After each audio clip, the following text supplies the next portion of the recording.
Well guys, today we're at Wylde MTB Park. I've only been here a few times, but we're just about to click up 2,000 k's on the Norco Range VLT, and I thought I'd run you through how it's been. Would I change anything?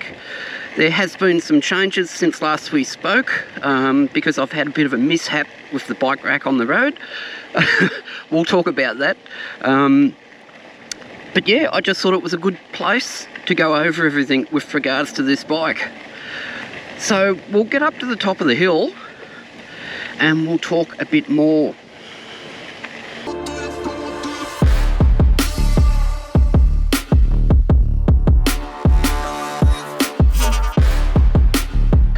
I've been out here to Wylde MTB Park a few times now.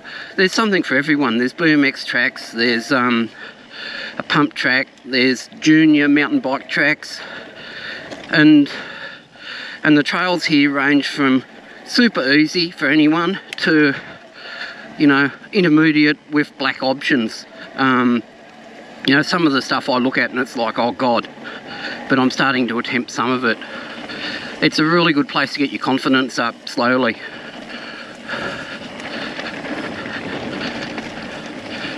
And you can come out here with anything. If I was a kid, I probably would have been out here on my BMX.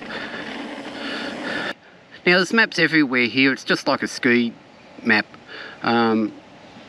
Shows you the maps and the difficulties. It tells you when there's a one-way track or two-way track. But I've been here 3 or 4 times and I've only just scratched the surface. The only thing I'll say is, if you do come out here, try not to take the shortcuts like people have here. We fight hard enough to get these trails, and just to turn it into a wasteland with shortcuts everywhere, it's probably not the best thing. Alright, this is Smole's Summit, and this is Smole's 4 miles. There's some options on this track. I don't know if we're going to do them, but we'll see how we feel at the time.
This is pretty good.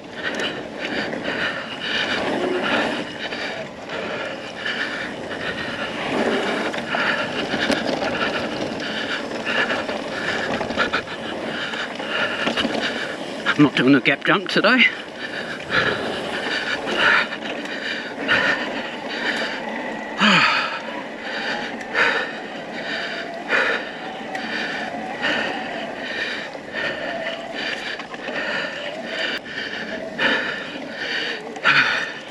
Anyone says you don't get out of breath on an e-bike, they've got to be joking.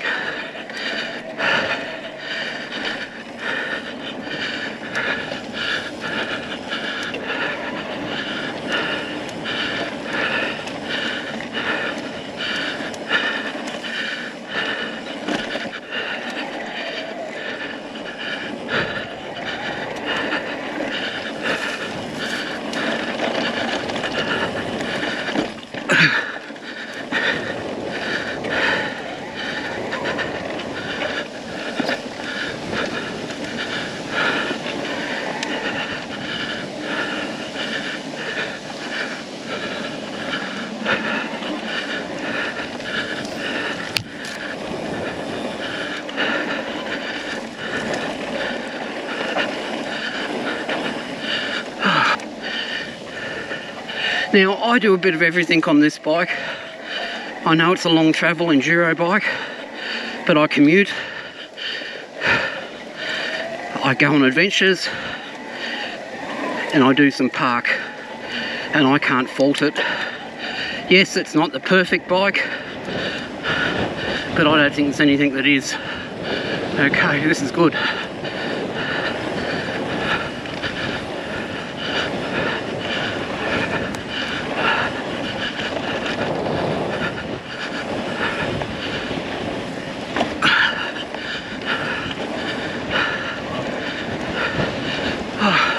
This is like a little motocross track, this bit. It's very, very fun.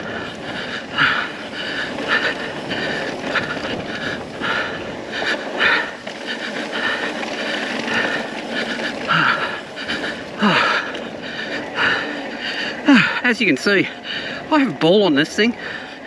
It is the best bike ever. Maybe not, but I really enjoy it. So what's gone wrong with it in 2000 Ks? You've got to keep the battery connectors clean, the charging port, because it's magnetic, it does attract all sorts of gunk. If it's not clean, if that's not clean, it will throw an error. So you've just got to make sure that sort of stuff's clean. Apart from that, I've had nothing go wrong with it that wasn't my own fault. I did have an issue with the bike rack where the bike fell off the back of the car, sort of, at about 60 kilometres an hour. Luckily, I got out of it okay. Let's go and have a look at what happened and how I've modified the rack, so hopefully that doesn't happen again. So what happened when the bike fell off the rack, and how have I fixed the rack so hopefully it won't happen again? Originally this was a 2-bike rack, and I'd load the bike up on the outer rack because it was just easier to do. And I also had a small extension to push this out further so it'd clear the tyre. And what I think has happened is that I've hit a massive bump, and because of the leverage involved, the bike's bounced up, and this arm that goes over the front tyre has come loose somehow. I'm fairly sure I locked it in place and made sure it was locked in place. I don't know. But this arm came loose when I hit a big bump, and because this arm came loose, the front tyre bounced out of here. This strap here stayed on, however, and I just saw the bike disappear from my rear vision, immediately stopped. However, when it happened, it broke a couple of spokes here because the bike pivoted it over. Because the handlebars hit the ground, it broke my carbon handlebars, it buggered up the grips on both sides, and the mode button for the motor, it broke the outer covers off that. The mode button actually still worked, it just looked atrocious. Apart from that, I was exceptionally lucky. There's not a scratch on the bike. All I can say is I thank my lucky stars I got away with it. But what have I done to hopefully stop this ever happening again? I've cut off the outer rack and shortened the rack, so we're much closer to the vehicle. I've got rid of the extension, and to do that I've actually had to let all the air out of my spare tyre, which is okay because I've got a pump and the hoses and all in the vehicles at all time. So it's brought everything closer to the vehicle. I'm also using this screw-in fitting here, but there's a lot less bounce on the rack. And what I've also done is I'm running just an octi strap here as a second safeguard in case this ever does come loose again. But so far, fingers crossed, so good. As a result of that and the damage that happened to the bike, I've had to replace the handlebars. I couldn't get the 40mm rise Renfrew bars in carbon, so they're just aluminium now. and to be honest, I really can't tell a lot of difference between them.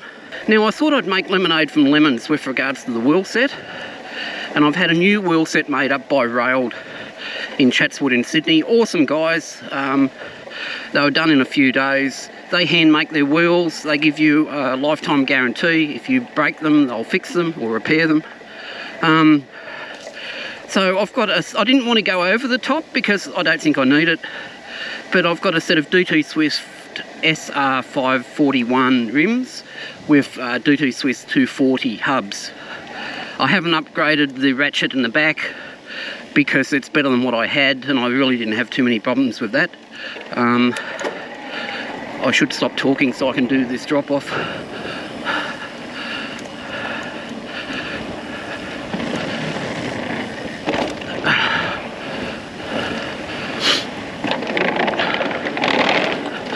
Oh, I love this thing. I'm nearly 60 and I'm still doing this shit. It is awesome.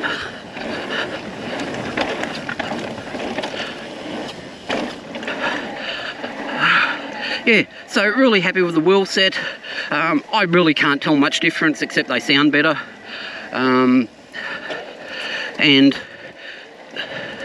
I'm still using the Assegai tyres on them. They're both tubeless now.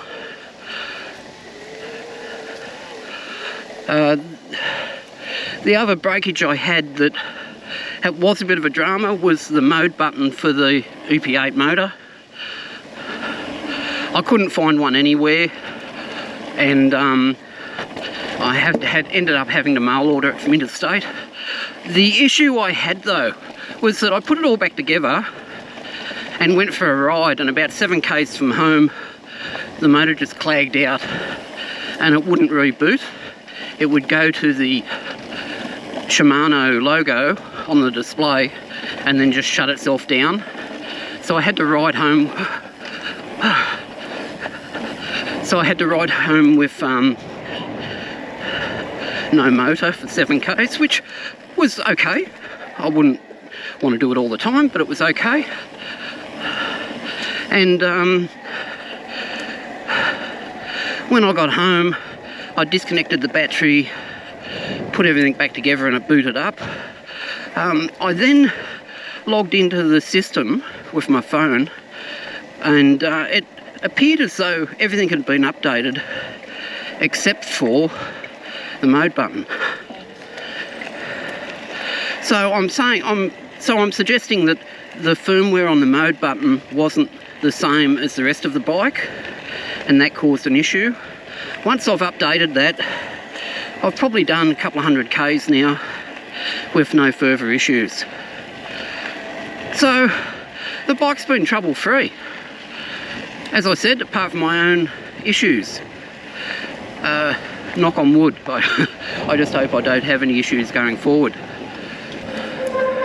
But as far as the bike goes, would I update to anything else? No. I don't see the need to. There's nothing really out there that I'd like.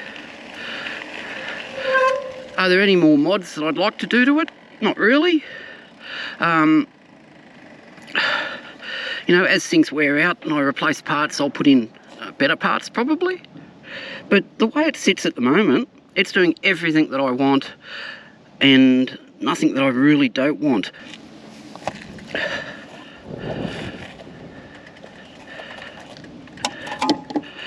As far as the bike itself though, it's got the traits of a long slack bike. In some tight corners it'll run a little bit wider than a shorter bike. However, I'm okay to forgive it for that, for what it does, and it just powers down hills. It's doing drop-offs really nicely. I haven't found my limit on it yet, and the bike is so much more capable than me, it's not funny. Now, I have invested a bit in riding gear, and I'm really happy that I have. I have invested in a full-faced POC helmet and goggles. I tried it without the goggles, but I find in areas like this it gets really dusty, and I wear contact lenses, and I find the goggles stop me getting grit in my eyes. And you know, you might look like a wanker, but at the end of the day I'm not going home feeling sandpaper eyes and have to change contact lenses. The goggles are really nice and comfy. They don't rattle around on your face like sunglasses do. Really happy with it. I will though, I've now got a full face and an open face POC helmet, and there was a review of these helmets on Lone Wolf mountain bike channel, and they had a few issues with the full face helmet. I haven't had any of those, so I think I will do an episode on both of these helmets, because I find that when you first get them you think, what have I bought? And within a couple of rides, all of a sudden they're really comfortable. So the issues that they've had, I haven't had. I'm a bit of a fan of these helmets because I've now got two of them, and it's not because I've just bought them. I just find them super comfy. But the full-faced helmet, in places like this park, I find that my confidence level jumps up a little bit because I just feel more protected in it, and I'm not going to wipe my chin off or something if I do come off. So really happy with the full-faced helmet. And I've bought some more riding apparel. I've bought some knee guards, and I've got a few pairs of gloves and riding pants and things like that. So it's not just the bike, it's you. And I find that having good quality safety gear to wear really helps my confidence level. And with that, I hope that that helps if you're looking for a bike, trying to decide between models, etc. I'm really happy with this. I wouldn't swap it for the world. So with that, I think I'm going to wash this off and head home. That's my experience with my Norco range over 2,000 Ks. Yours may be different, I don't know, but this is mine. So that's it for today. Hope you enjoyed that, and we'll see you next time. Bye now.